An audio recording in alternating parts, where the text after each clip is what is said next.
Bon, écoute-moi bien. Là où tu vas là, c'est la guerre. Hein? Et ton arme de guerre, c'est le stylo. Je ne veux pas que tu t'éloignes de ton stylo, mais tu t'éloignes de ton téléphone. Tu te mets devant. Les gens qui bavardent là, tu les mets de côté. Tu ne parles pas trop. Bon, sois sage, hein? D'accord? Allez, va à l'école.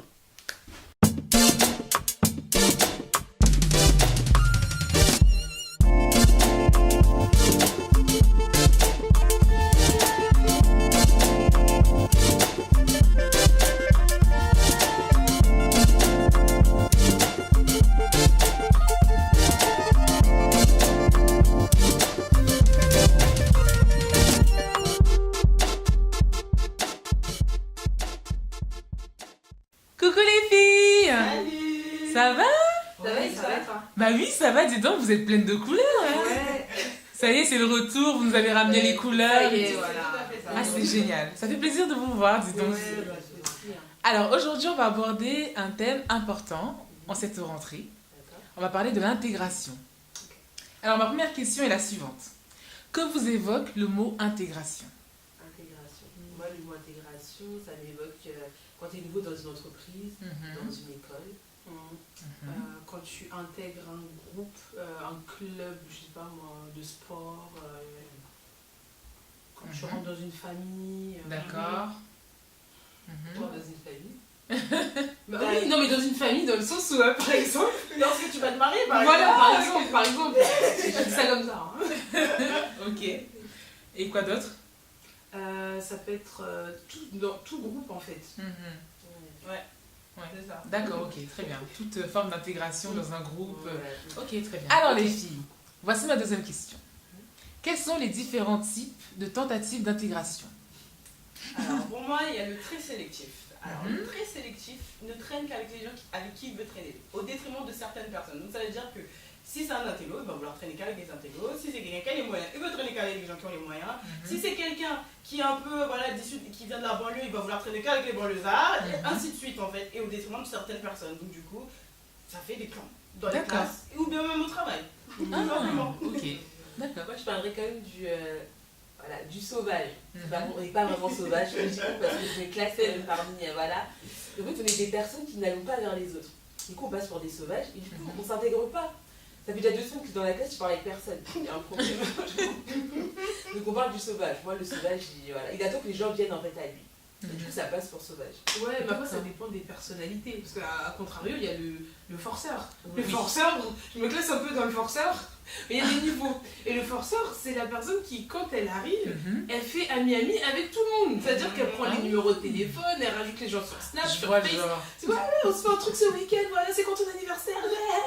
Il faut la canaliser un peu, cette personne-là. Mais au moins, elle aide le ou la sauvage. Le forceur a besoin le sauvage a besoin de la forceuse. Voilà, c'est ça, histoire de dire. Il faut canaliser les deux. Ouais, c'est ça. Et puis il y a le dragueur aussi. Les dragueurs, ça Le existe. dragueur ou la dragueuse. Ouais, le dragueur, c'est clairement en fait pour moi c'est un sélectif. Oui, mais qui ne sélectionne que les personnes qui physiquement seraient des futurs potentiels. Ça pour moi, ouais, ça c'est vrai. Des conjoints ou des conjointes. Ouais. Alors, on a oublié le menteur. Le menteur, c'est la personne qui raconte n'importe quoi pour s'intégrer. C'est genre, je sais pas si vous vous rappelez quand on était petits. Moi, personnellement, je faisais partie de ceux qui voyageaient pas souvent. On allait chez nos cousins dans l'île de France et tout. Et ben le menteur, il manque, il est parti au bled, il a fait ci, il a fait ça à Noël, alors qu'il a pas de cadeau. Il manque, il a reçu je sais pas quoi, qu'il a fait je sais pas quoi. C'est un menteur, il ment pour s'intégrer. Il connaît un tel, il connaît ceci, alors que c'est faux. Il galère quoi. Le menteur, c'est vraiment. Moi, personnellement, je n'étais pas dans le menteur. Mais voilà, je sais que c'est Moi, une stratégie. Mais en plus, ce que tu dis, c'est totalement vrai parce que je faisais ça à l'école. Voilà. Oui, t'en as parlé dans ta vidéo. Le jour où je me suis inventé une vie, ça a commencé très jeune en fait. Ah oui, dis donc. Et également, des personnes qui cherchent tout le temps des conflits et qui Ah oui, le qui lancent des provocateur. pics, là, c'est qui ça? Le provocateur a un sentiment d'infériorité en lui. Donc ça veut dire que dès que tu vas lui lancer une pique, ou même quand tu lui parles tout simplement qui tend à sa personne, il le prend forcément méchamment. Et il a souvent des réactions assez extrêmes. Disproportionné. Exactement, au point d'en arriver à la bagarre, à sauter tes aïeux. Enfin, c'est assez compliqué. C'est celui qui taquine tout le temps les autres, en fait, pour se faire une Exactement, place, c'est en ce que fait. vous retrouvez dans les séries, Oui. par exemple les filles populaires qui bousculent les autres filles et ceux qui mettent des coups de poing. Ouais, dis donc. Ok, Ok, très bien les filles. Merci pour ces exemples. On va passer à la troisième question.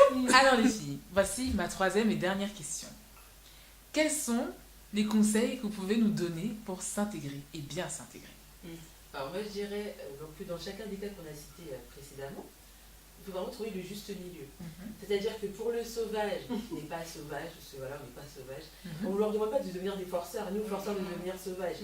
En fait, ce qu'on veut dire, c'est qu'il faut trouver le juste milieu. Par exemple, quand tu arrives dans une conversation, on te pose une question, qu'est-ce que tu as fait ce week-end? Tu réponds ce que tu as fait ce week-end, et tu retournes la question. Tu restes pas genre, j'ai fait ça et... Non, essaie de t'intégrer en fait. Je suis d'accord avec toi. Et du coup, pour le forceur, ne raconte pas trop ta vie aussi. Voilà. Mais il faut rester soi-même. C'est-à-dire que si tu es quelqu'un qui aime parler de, je sais pas moi, tes enfants, ton mari, bah parle-en. Mais voilà, reste toi-même. Et surtout, ne pas mentir. Ça là, il y a une story time dessus, donc je vous invite à aller la regarder. Mais mentir, en fait, au fur et à mesure du temps, on va se rendre compte que tu racontes n'importe quoi en fait. Parce que le monde est petit, donc forcément, si tu dis que tu connais un tel, si par exemple, je prends le cas du forceur. Le forceur, s'il ment, on saura forcément, mais il m'avait dit qu'il te connaissait et tout ça, mais non, je le connais pas. Franchement, il n'y a rien de plus ridicule et en plus, vous connaissez mal votre année. Donc, c'est clair. Et pour ceux qui sont en entreprise, par exemple, quels sont les conseils je pense qu'il faut ne pas hésiter à être force de proposition. C'est-à-dire qu'en gros, ne pas toujours attendre que les idées viennent des autres, que ce soit en réunion, si vous êtes délégué de classe ou un truc comme ça, même si vous n'êtes pas délégué, n'hésitez pas à proposer. C'est intéressant. Si vous voyez qu'il y a un problème, je sais pas, on n'arrive pas à trouver une solution pour quelque chose, proposez. Voilà, mais pourquoi on ne ferait pas si? Au pire, on dit non, mais c'est pas grave. Mais si vous attendez tout le temps que les idées viennent des autres aussi, c'est les autres qui vont s'intégrer et pas vous. Pour rester dans ce cadre-là, entreprise, école, moi je dirais également qu'il ne faut pas participer à toutes les conversations. Parce que des fois, sous prétexte qu'on veut s'intégrer, les gens vont falloir participer à des conversations qui ne sont pas utiles. Par exemple, si vous voyez qu'on parle de X dans une conversation, de Y, enfin de quelqu'un, n'intervenez pas en fait. On n'est pas là pour parler sur les autres, dire du mal des gens, non.